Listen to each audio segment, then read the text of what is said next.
Today I want to talk about Captain Price, specifically where he's been. Wouldn't do you any good. I think because 3 years ago, this man walked into the Pentagon. He put a bullet in a 3-star general and then just disappeared. No radio chatter, no sightings, nothing. And ever since that Modern Warfare 4 trailer dropped, I've seen the same take over and over in the comments. He's gone rogue. He's the villain now.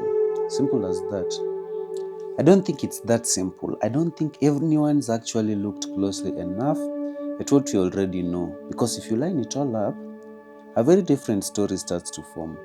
And I think the version people are settling for, the broken soldier who finally snapped, might be exactly wrong. How did you get in here?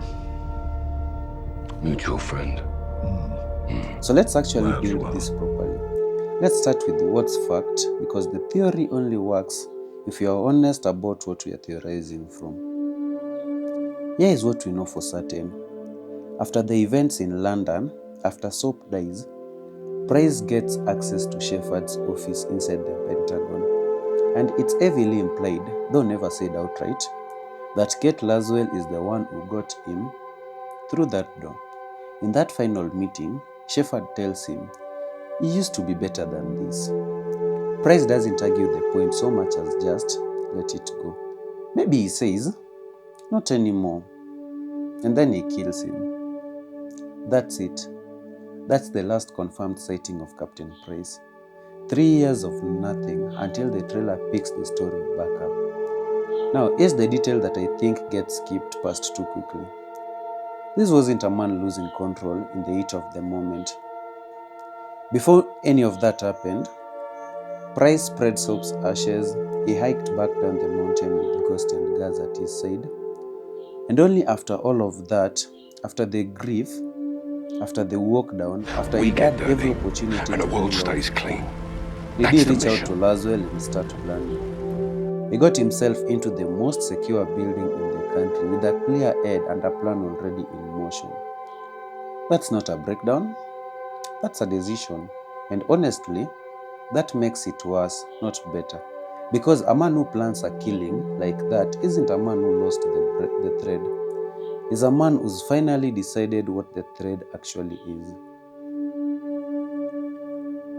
And that's not new territory for him either.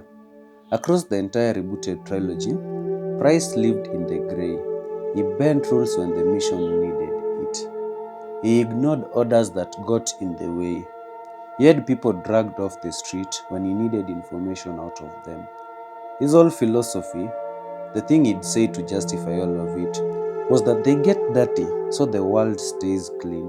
So killing Shepard isn't Price discovering some darker version of himself that was hiding under the surface the whole time.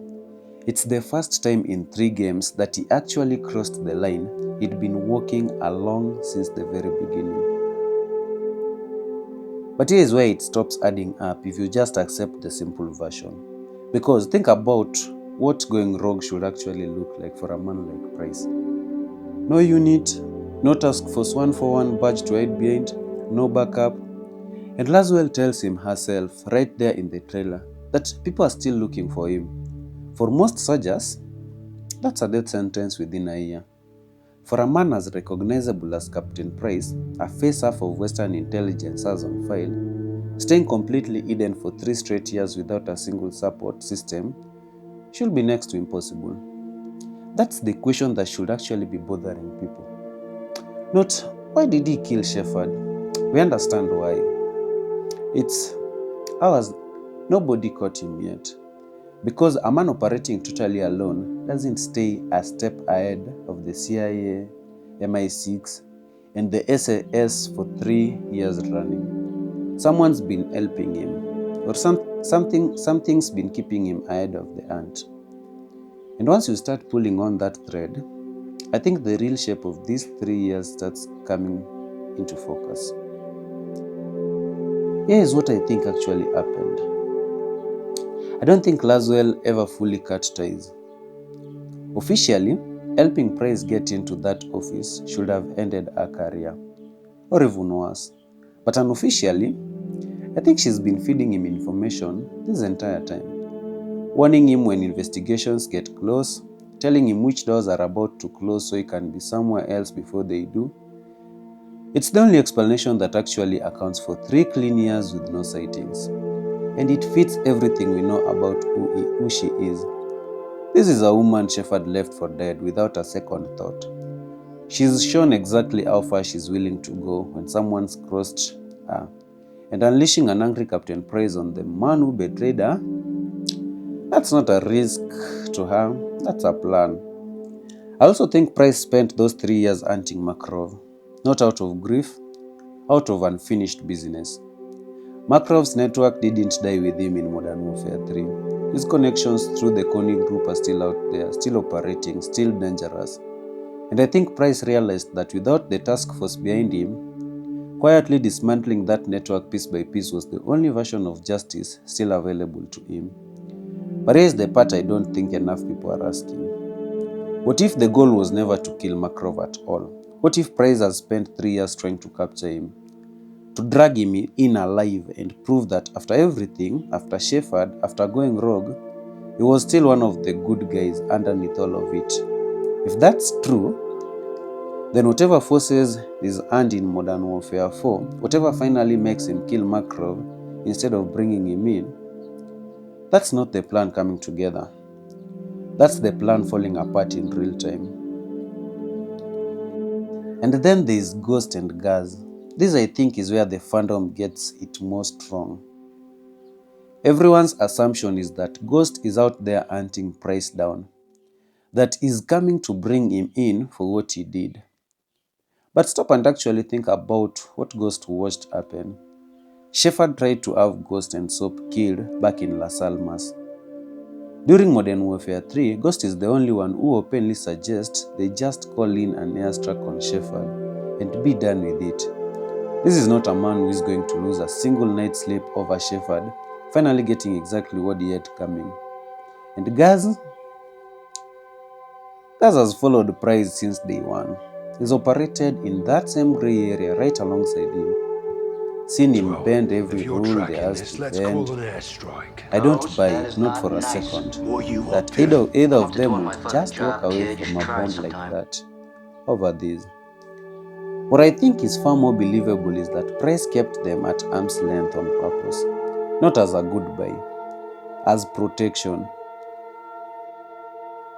The less they officially knew about where he was or what he was doing, the less exposure they carried if the SAS ever came asking questions.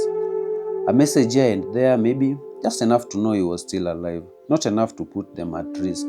That's not abandonment. I mean, that's a man trying to protect the only family he has left, the only way he still can. Which brings us to the trailer. The trailer everyone's already fighting about online. Ghost tells Price he's broken a lot of rules and Price just says, no more rules. At first glance, sure, that plays like a reckoning, like Ghost finally caught up with him. But I don't think that's Ghost punishing Price for Shepherd. I think that's Ghost reacting to what he's seeing right in front of him, right now. Price working alongside criminals, holding up a train full of civilian hostage just to stay ahead of the shadow company. From the outside, with none of the context we have, that looks exactly like a man who's completely lost the plot. And if that's all Ghost is seeing, no backstory, no 3 years of context, just a train full of hostages and a friend he hasn't heard from, of course it looks like Price has finally gone too far. But there's another read sitting right there too. You broke a lot of rules, Price. No more rules. What if that whole exchange is a misdirect? What if what we are watching is a conversation stripped of everything that actually explains it? Price and Ghost mid-operation agreeing that the rulebook simply doesn't apply to whatever they are about to do together. Honestly, I think both readings hold up. Some of you are going to watch that trailer and see a broken man who finally needs to be stopped. Others are going to see a soldier who's spent 3 years quietly protecting everyone he loves from a distance, right up until it's all finally caught up with him at once. And I don't think either side is wrong to feel that way. So, I'll leave you with the same question I can't shake. If Price never actually cut ties with Ghost and Gaz and Lazwell the way everyone assumed this whole time, where the hell has Gaz been?